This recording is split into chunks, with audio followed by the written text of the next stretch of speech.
The rule states that you can't have your foot on the plate, but guess what? The Mets lost anyway. We'll talk about it on today's show.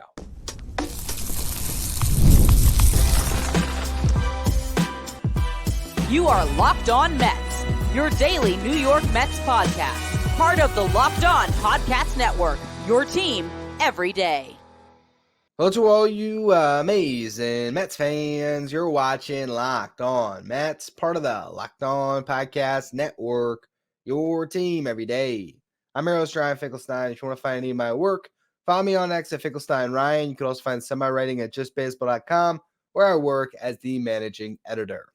We got to talk more about Monopoly Go, the fast-paced game that lets you team up with friends for tournaments to unlock awesome prizes like unique stickers for trading, cool playing pieces, and hilarious emojis for taunting your friends. So download Monopoly Go now, free on Google Play or the App Store. Game on.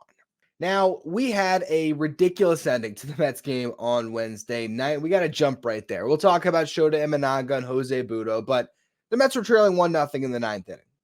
And Pete Alonso with one out got hit by a pitch. JD Martinez hits a double deep right center field. Pete Crow Armstrong trying to make a leaping catch, hit off the heel of his glove. The Mets have runners in scoring position with one out and a chance with one hit to win the game. And Jeff McNeil in the box. McNeil hits a fly ball to left field, not too deep, traveled about 270 feet to Ian Happ. Pete Alonso tagging all the way, busts it for home. Happ makes the perfect relay throw to the third baseman, Madrigal. Madrigal comes home with it. Bang, bang, play at the plate.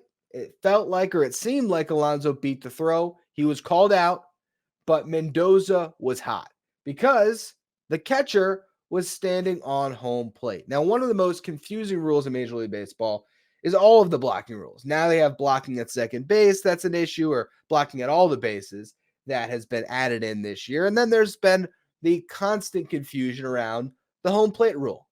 Can you block home plate? Can you not block home plate? Can you straddle? Can you not straddle? Do you have to wait for the ball? Can you be somewhere in the path? Well, here's the rule.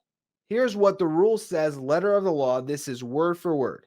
It says the catcher is not permitted to block the runner's path to the plate unless he is in possession of the ball, though blocking the path of the runner in a legitimate attempt to receive a throw is not considered a violation. And part of the rule states there was imaging that was sent out in a memo, and Andy Martino sent that out tonight, so everyone got to look at it.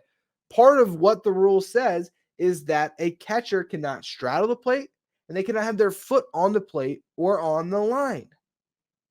So, when the catcher has his foot squarely on home plate, and there's been a memo and the rules out there, Carlos Mendoza is going to know all the rules as the manager, and he sees that, of course, he should be livid.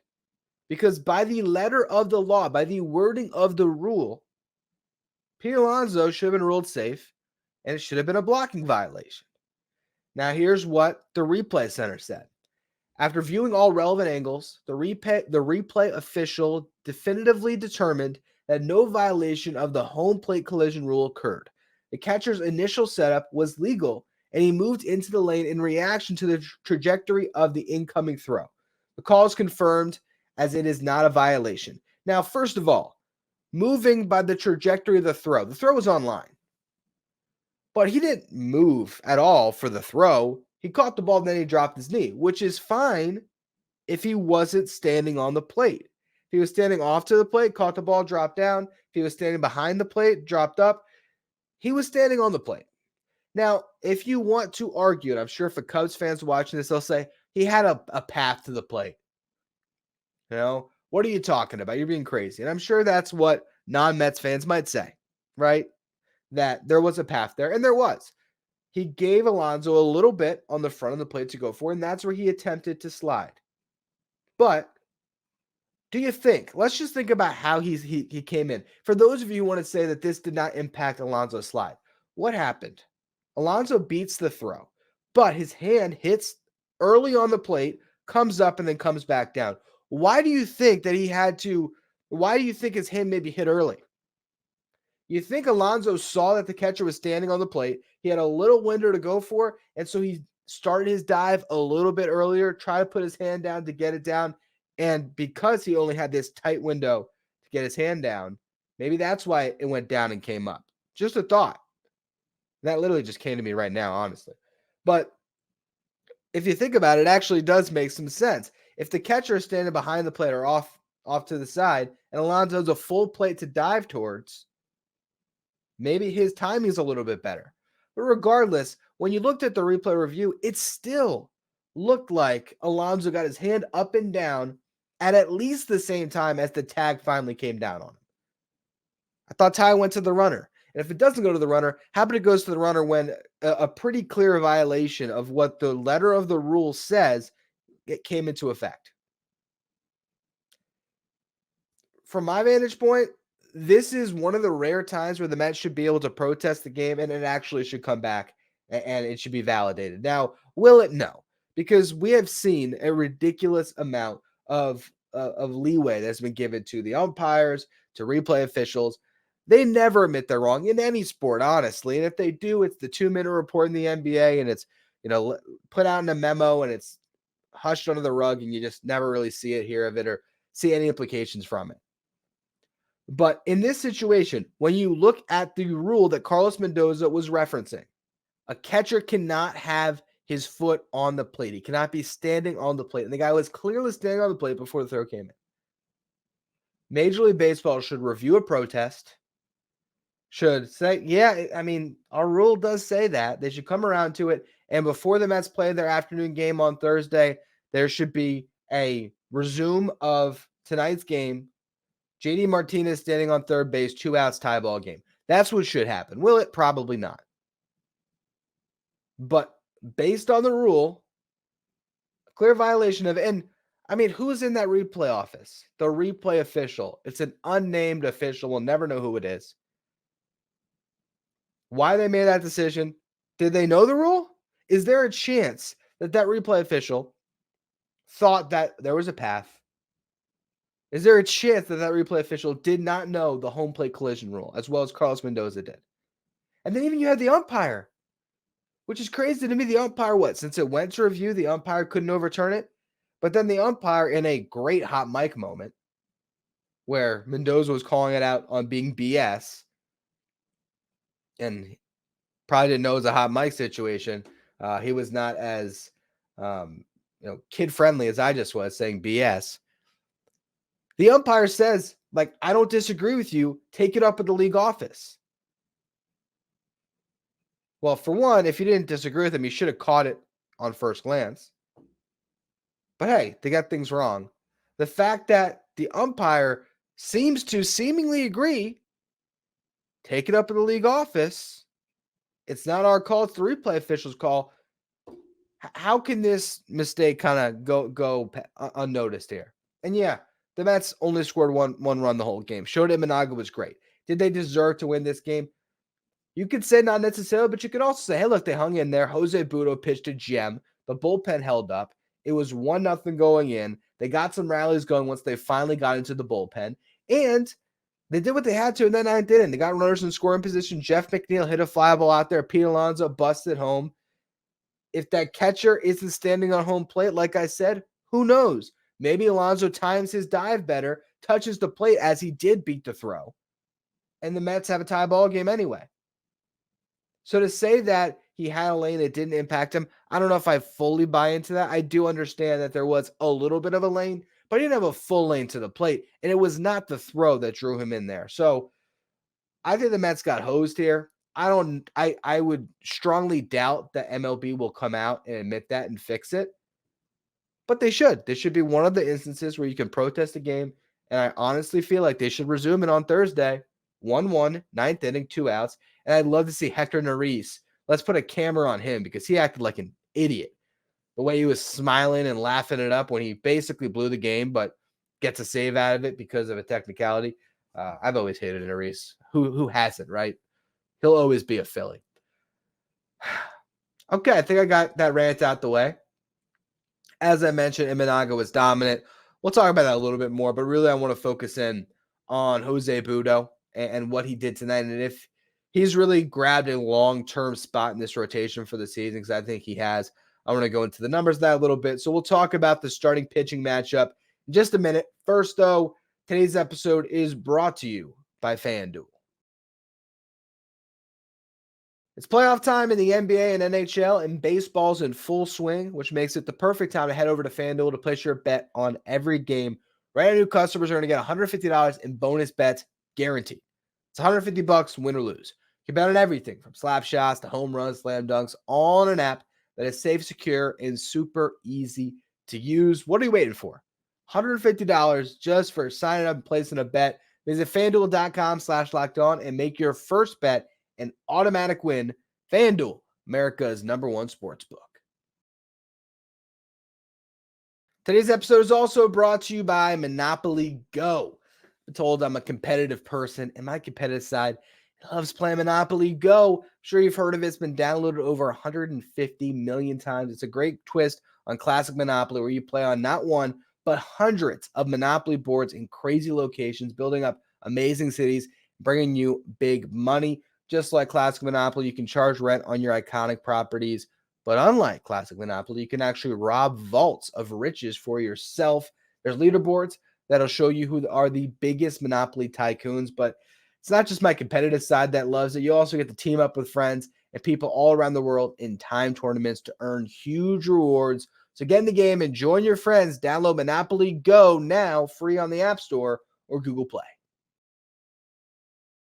So prior to all the controversy at the end of the game, there was a great pitcher's duel that took place between Jose Butto and Shota Imanaga, and particularly Imanaga looks pretty dominant. I mean, 3 hits allowed, struck out 7, walked 1. He's got a 0.78 ERA on the season after this start. It's the deepest he's gone a game this year. And man, it sucks to be right about some of these things because I was all over the Imanaga train this offseason.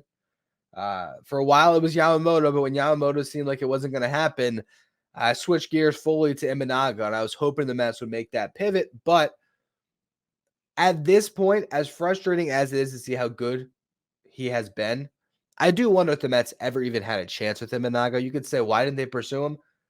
His agent could have made it very clear that he wasn't going to play for the Mets right from the start. Because there has been that notion in the past that Japanese stars don't want to play with another Japanese star, particularly in this situation, a guy that plays the same position. Now, you can say, well, Yoshinobu Yamamoto went to play with Shohei Ohtani and the Dodgers. Those guys are a little bit younger. They're clearly friends. And, he might not have been the traditional pitcher in that sense. Meanwhile, with Imanaga, if you think about where he chose to sign, a team that, well, actually, they do have Seiya Suzuki.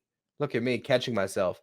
I've said this multiple times in the podcast, and I have just realized the fault of my ways a little bit there. But I do think there might still be something to that notion of Imanaga wanting to go to a situation where he was the guy in the rotation. And I don't know. I don't know if the Mets ever broached it. I don't know if he had any interest. If there wasn't anything there, they made a mistake because this guy's on a steal of a contract, and he's pitching right now even better than Yamamoto. He might just be the rookie of the year this year, and he could even contend for the Cy Young. He looks very, very good. But hey, this is a Mets podcast.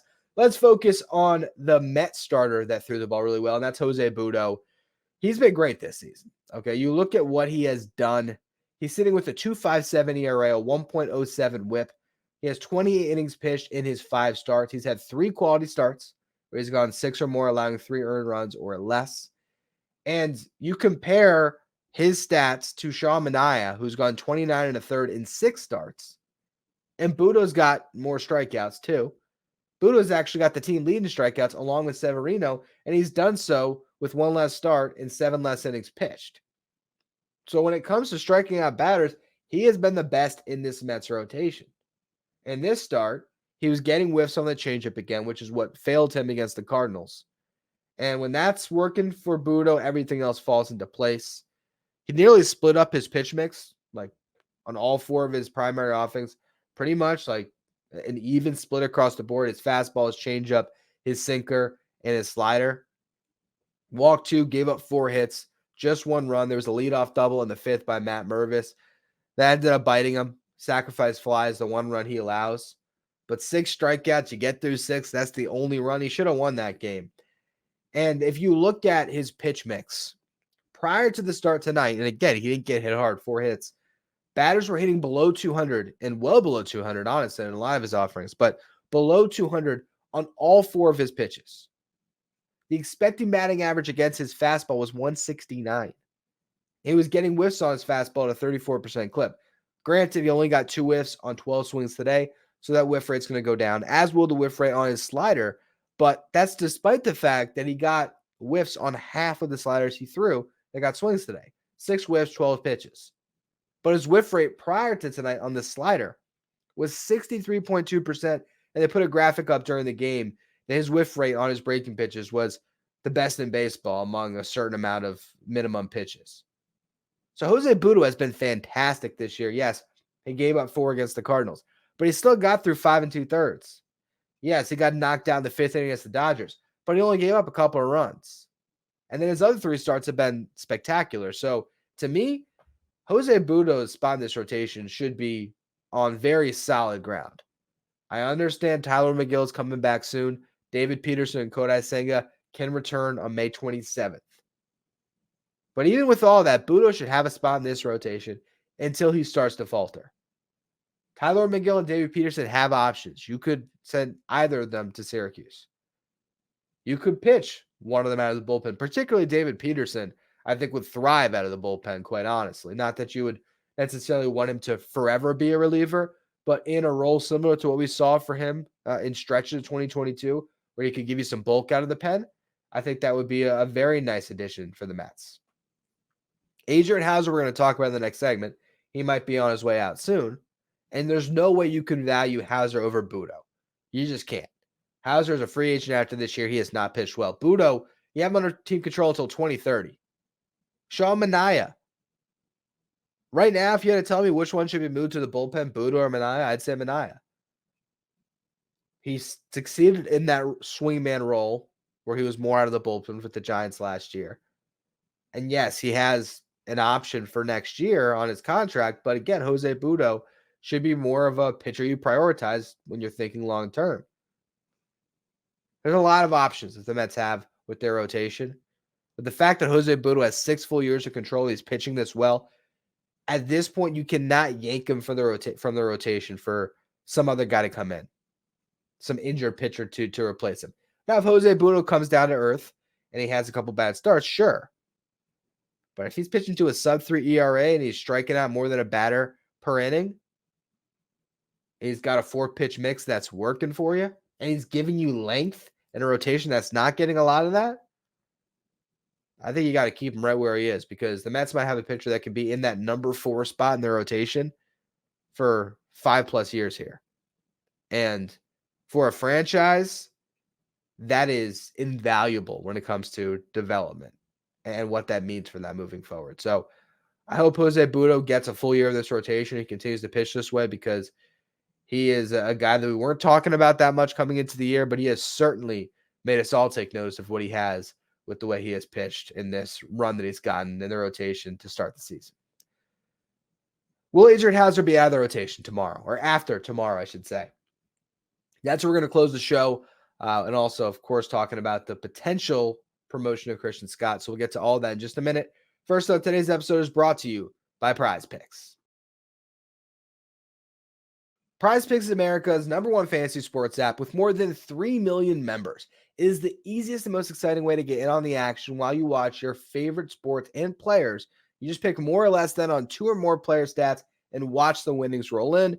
With the NBA playoffs, the NHL playoffs, the MLB season all in full swing, there are so many different players you can add to your entries. For your favorite stars from the diamond, you can look at strikeouts, RBIs, first inning runs. Take your pick of more or less and add them to your Prize Picks entry today. Prize Picks also has something for every sports fan where you can combine them with your favorite basketball player and put them all into the same entry. Quick withdrawals, easy gameplay, an enormous selection of players and stat types are what makes Prize Picks the #1 fantasy sports app. If you want to play today, download the app, use the code LOCKEDONMLB for a first deposit match up to $100. Again, download the Prize Picks app today. Use the code LOCKEDONMLB for a first deposit match up to $100. Pick more, pick less. It's that easy with Prize Picks. Now, this has been a very bad homestand for the Mets. They've already guaranteed a losing homestand. They've lost 4 of their first 6 games. They took 1 game against the Cardinals to prevent getting swept, barely. They took a game against the Cubs. And they now have a chance to at least walk out of this series with a split on a 4-game set. And that's important because the Cubs, while they're the favorites in the Central, they could always be in the wild card race. This year, the Mets are not going to win the NL East, but they will be in the wild card hunt, you would hope. And tiebreakers will matter. So teams like the Cubs, the Reds, the Brewers, although the Mets got off to a rough start there, the Giants, the Padres, the Diamondbacks, all these different teams that are not expected to win their divisions potentially, although again, the Cubs probably are. But it's important to try to win these games and to, preserve the opportunity to get a season, victory on the series and be able to have a tiebreaker on a certain team. So a game like this is very important, even though it's just one of 162. I preface all of that to say this is the game that the Mets should be able to win based on who's pitching on the other side. Ben Brown, ERA over 4, young pitcher, a guy that you can drive up his pitch count, get into the Cubs bullpen. But who are the Mets throwing on the other side of it? Adrian Houser. Adrian Houser with his ERA over 8, with more walks than strikeouts. A guy that admitted it to the media that he's really searching for it right now. He doesn't know what's going wrong. And then you have the president, David Stearns, who affectionately referred to him as House. And I know that that's a small thing to call the player by a nickname, Houser House. I understand it. He knows the guy well. He's watched his career, and there's some bias there. You can't deny that there's a little bit of bias. Do I think David Stearns will make the tough decision if he has to? Absolutely. But do I also think this guy maybe has a little bit of a longer leash than Tyler McGill would have if he was sitting with an 8.37 ERA at this stage of the season? Seriously, if you just flip the roles, if Houser goes out the first start and Tyler McGill is pitching to an 8.37 ERA, is he still in this rotation? Or is Joey Lucchesi already in that spot? It's a very fair question. And Lucchesi, he started with Syracuse on Wednesday night, 7 innings pitched, allowed 1 run. He did give up 7 hits. He walked 2, struck out 5, but only 1 earned. He has a 2.25 ERA in a very hitter-friendly league. So Joey Lucchesi on the 40, stretched out, instead of making that start in Syracuse, easily could have made this start against the Cubs. Now, I understand giving a player of Houser's track record time, especially because he doesn't have any optionality, no options. Now, he can go into the bullpen. He has pitched out of the bullpen in the past, and that might ultimately be where he ends up after this start. But you can only let this go for so long, and I really believe this is his last chance. If he gets knocked around, I think he's out of the rotation. He could even be DFA'd. I don't think that they would go that far. I'd imagine they'd let him throw some bullpens on the side on the roster, be that guy that's going to pitch and mop up duty. I think they want to hang on to him, but it's not like this team has no depth. They have Lucchesi. They have McGill coming back. They have David Peterson coming back. They have Kodai Senga coming back. And they have Christian Scott ready to go. Jeremy Hefner was on a podcast with John Heyman, and he said, quote, Scotty is doing exactly what he needs to do. David mentioned it in his presser, but major league need versus prospect development and their trajectory in terms of where they're at in their career arc needs to align sometimes. He says this, quote, so that's where we're at with him. I think the challenge for Scotty right now is just to continue to be consistent out there. He's a major league pitcher. His time will come. It's just a matter of time. I have referenced this on multiple podcasts, and I'm going to say it again because I think he is making a start on Friday. I could be proven wrong, but I think Christian Scott makes his debut against the Tampa Bay Rays on Friday. Why do I believe that? Well, I have alluded to this before, but I'll say it again. During spring training, the Mets sort of laid out for a game. Not laid out, but they went out of their way to give their top pitching prospect the opportunity to shine, giving him a start in spring training late in spring training, which isn't necessarily the typical norm, and a full start where he went through the lineup multiple times against the Marlins, pitching in a ballpark that he grew up going to games as a Marlins fan who grew up in South Florida down here. I will admit I have some Christian Scott bias. Okay, he went to a pitching coach that I went to when I played travel baseball. So I've known of him for a while. My dad is actually friendly with his dad. So I cannot remove that there's some bias there. And I'll say, if Christian Scott does make that start on Friday, and his dad Doug is talking like they typically do with Steve Gelbs, has his arm around Doug Scott, and he's talking about his kid making his debut, that's going to be a super cool moment for us. So I'm not going to lie that I'm not biased in some ways, but the reality is everyone's telling you this kid's ready. I had Aram Layton on, prospect evaluator, who has him in the top 100 and higher in his top 100 than most outlets do in the 70s. He was number 78, saying this kid is ready to go. And Aram is constantly texting me, when are they going to give him a shot? I'm like, I don't know. I hope soon. You have a chance to let his family and friends drive 4 hours across the state to watch him make his MLB debut. And it lines up with the schedule in a way that makes a ton of sense. Okay, so the Mets have not listed any of their starters for their series in Tampa, which is another thing that makes you wonder. Because at other points in time, you would have seen, okay, Jose Quintana starting game 1 against the Rays. They haven't done that yet. This would give everybody an extra day. And if you look at what the Mets have here before the next off day, it's 3 against the Rays, 3 in St. Louis against the Cardinals, then an off day on Thursday. So you could go to a 6-man rotation if you want to. If Stearns' boy House has a great start against the Cubs, and I hope he does ultimately, I like to see the Mets win a game. They can go to a 6-man rotation. Scott takes the ball on Friday, and then you go to Quintana, Severino, Minaya, Butto, Houser to close out that 6-game road trip. And then you can make some more decisions because then the Mets will have an off day. Prior to that, you're going to see Tyler McGill make a start on Thursday, or today as you guys are listening to this, in Binghamton.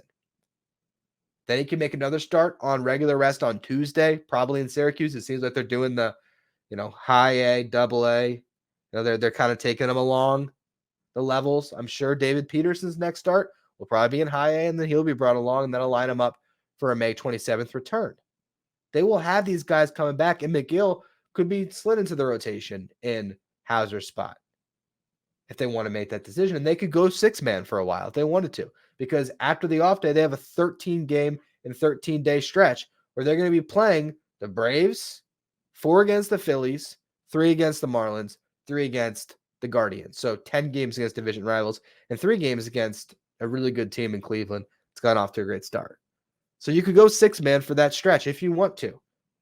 How much have we seen Danny Young or Danielle Nunez? The bullpen's been in good shape recently because they've gotten some length from their starters. So you could go to a pseudo 6-man with Houser pitching out of the bullpen potentially if you need him to. And then if he does, you make other decisions. But it makes a lot of sense for Christian Scott to finally make his debut. I hope he does, regardless of what happens with Houser. But the other side of that coin there is if Houser's horrible and Scott makes his debut, I imagine his spot in the rotation would probably be out because you could, in that 6-game stretch, you could start Scott twice if you wanted to. You could figure things out. You could always call on Lucchesi, but that you always have McGill coming too. And then after that, you'll have Peterson and Senga. So I don't think Adrian Houser is going to be in this rotation come June. I really don't. There's too many other good options. But I hope Christian Scott is. So we'll see what happens here. That's going to be all, though, for today's edition of Locked On Mets. I appreciate all of you who've tuned in.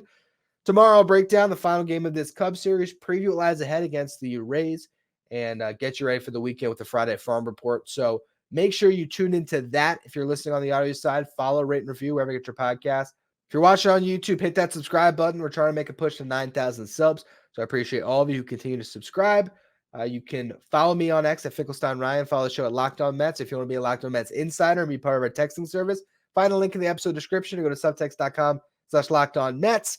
And now for your second watch of the day, head over to YouTube to the first ever 24/7 streaming channel that covers everything in the world of sports. With the NBA playoffs and NHL playoffs going on, this is your place to go. And that's Locked On Sports Today with our local hosts from each team, league-wide hosts from each league. Find Locked On Sports Today streaming 24/7 on YouTube.